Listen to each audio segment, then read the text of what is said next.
Assalamualaikum warahmatullahi wabarakatuh. Yang saya hormati eh, ibu dosen yaitu Ibu Dr. Sri Wahyuni MSAG MAG MHUM, yaitu selaku dosen pengampu mata kuliah isu-isu kontemporer hukum bisnis syariah, serta teman-teman sekalian yang saya banggakan. Puji syukur kepada Allah Subhanahu wa taala atas nikmatnya.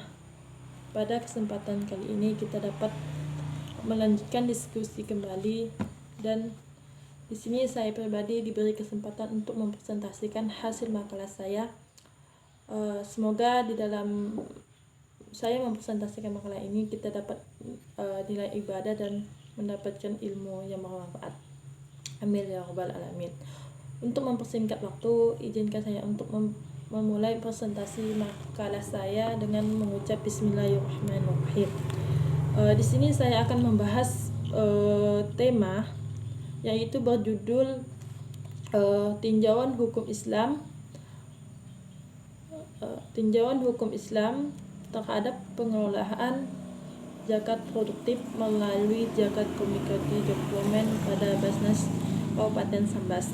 Nah, di sini di dalam tema ini saya mengambil beberapa poin teori, beberapa garis besar, yaitu mengenai teori-teori yang terdapat di dalam tema saya. Yang pertama yaitu mengenai pengertian dan dasar hukum Islam pada zakat. Yang pertama, zakat.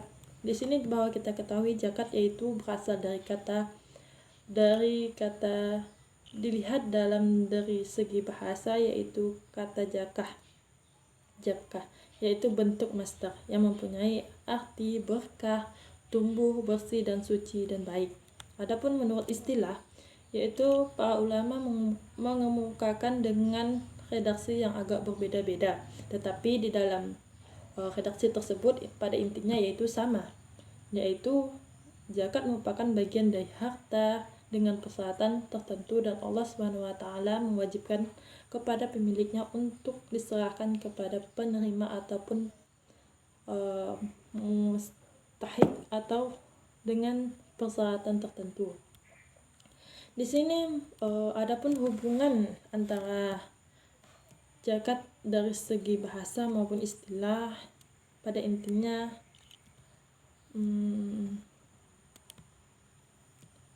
tumbuh, berkah, suci dan baik, yang dimana sebagaimana didatakan dalam Al-Quran surah At-Taubah ayat 103. Untuk selanjutnya yaitu dasar hukum zakat.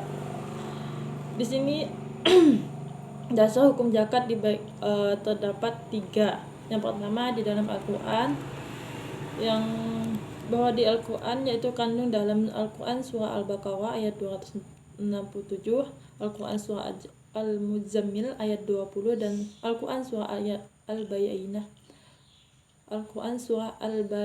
ayat 5.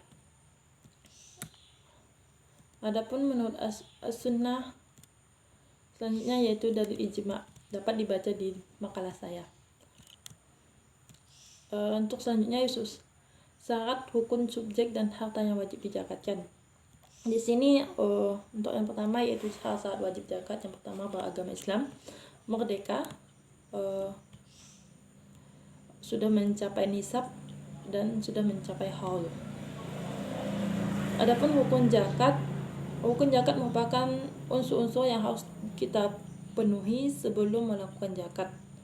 Adapun hukum zakat terdiri dari yaitu orang yang berzakat, harta yang dizakatkan, orang yang menerima zakat. Subjek zakat yaitu orang yang menerima zakat. Di sini ada 8 asnaf yang menerima zakat tersebut. Yang pertama yaitu fakir, yang kedua miskin, yang ketiga amil, dan keempat mu'allaf, yang kelima yaitu budak, dan keenam yaitu orang berhutang, yang ketujuh yaitu fisabilillah, yang ke-8 yaitu musyafir. Adapun tujuan, sasaran dan hikmah dari zakat tersebut, yang pertama yaitu mengangkat derajat fakir miskin dan membantu keluar dari kesulitan hidup dan penderitaan. Yang kedua yaitu membantu memecahkan permasalahan yang dihadapi oleh para gharim dan ibnu sabil dan mustahik. Untuk hikmah zakat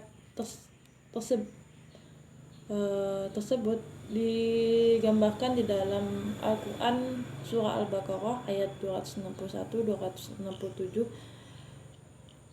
yang mana untuk yang pertama yaitu hikmahnya yaitu mensyukuri karunia ilahi, yang kedua yaitu melindungi masyarakat dari bahaya kemiskinan, yang ketiga yaitu mewujudkan rasa solidaritas dan kasih sayang antara sesama manusia.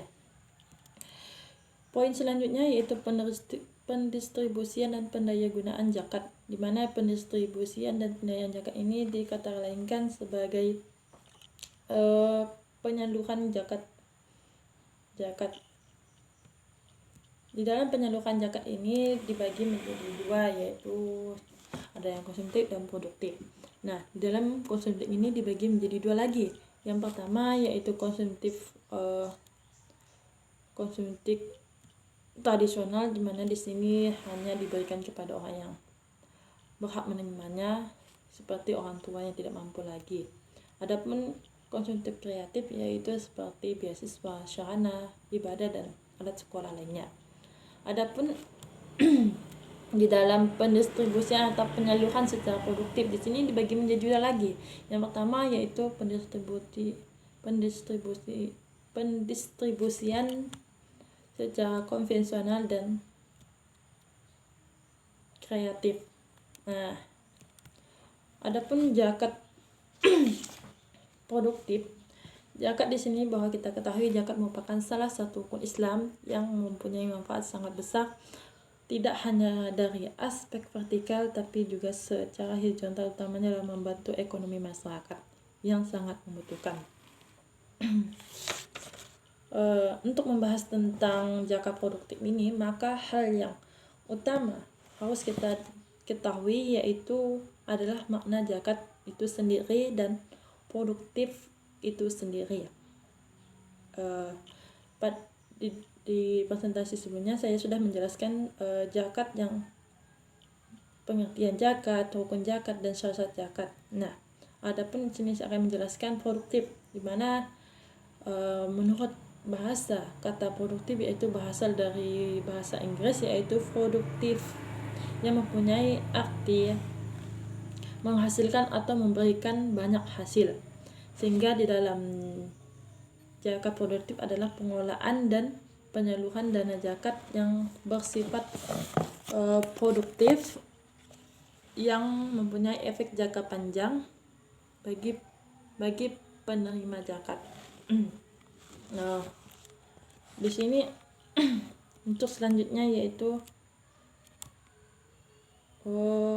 sistem pengolahan zakat produktif di Indonesia. Adapun lembaga pengolahan zakat secara umum terkandung di dalam Al-Quran surah At-Taubah yang menyebutkan kata wal amilina alaiha, yang mempunyai artinya pengurus zakat, yaitu seperti amil. Amil yaitu orang yang melaksanakan semua kegiatan zakat dari pengumpulan, pendistribusian dan sebagainya.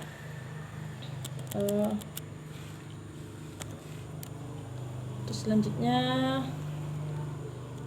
di Indonesia mempunyai peraturan perundang-undangan yang mengenai pengolahan zakat, yaitu Undang-Undang Nomor 23 Tahun 2011 tentang pengolahan zakat, di mana di dalam undang-undang tersebut mempunyai pengertian dan asas dan serta tujuan dari zakat tersebut. Untuk pertama yaitu pengertian pengolahan zakat menurut Undang-Undang Nomor 23 Tahun 2011 yaitu kegiatan perencanaan, pelaksanaan, pengordinasian dan bentuk pengumpulan dan pendistribusian atau penyaluran dan pendayagunaan zakat.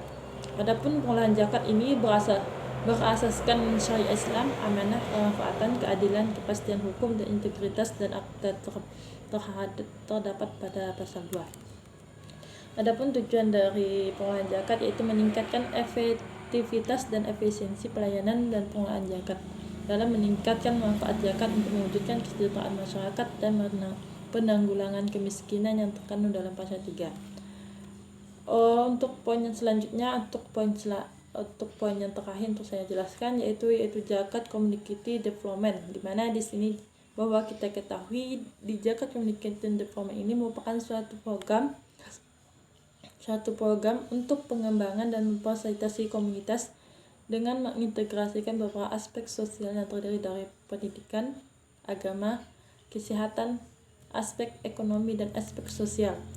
Dengan kata lain yaitu catur daya masyarakat, di mana di sini catur daya masyarakat dalam program Jakarta Community Development merupakan unsur penting dan utama yang saling berkaitan.